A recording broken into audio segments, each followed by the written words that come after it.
Hello guys, welcome to Margie TV. So ngayon kahapon, tinawag ako ng boss ko. Sabi niya, Margie ka. Sabi, gulat ako, kala ko kung ano yung bibigay. So pinasahod niya ako ng 2 days. Wala naman akong work noon guys. So di ba, tataka lang ako bakit pasahurin niya ako. Kapapasok ko pa lang, may bayad na agad ako. Kasi nung bago pa lang ako binigay niya na yung sahod ko. Sobra pa nga yun kasi nga, sahod ko is 20. So pinasahod niya na ako. Umuwi ako is 23. 22. 22 ba ako? 22. O yun.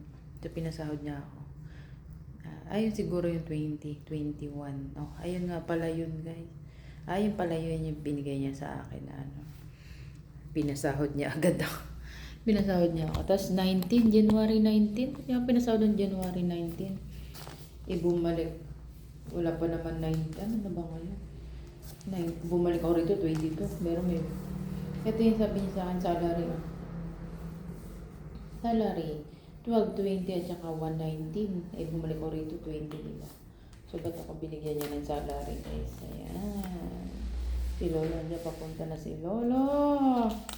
So, binigyan niya naman sa akin is 3,000. Ayan. Sabi daw 2 days. 1,515. 1,515 na sa akin ko. 1 day, 1,500. Tapos naman, ito naman yung sa food allowance.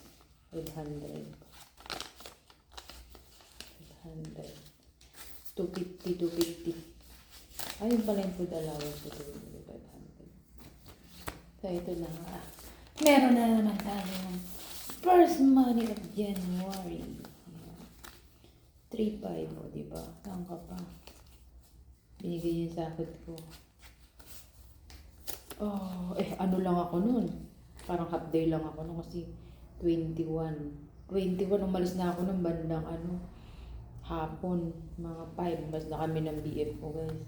Ni Uyab, na kami, sabi niya alis para hindi kami mahirapan sumakay. At malapit lang kami sa airport. So yun, biyad na isang araw ko. So yun ang for today. Thanks for watching. Bye! Advance. Yun natira ko pa pala ito. Nasahod. 2 days salary guys. Binigay niya. Salary food, 1,2. Plus 300 yung food. Kaya, 3,000.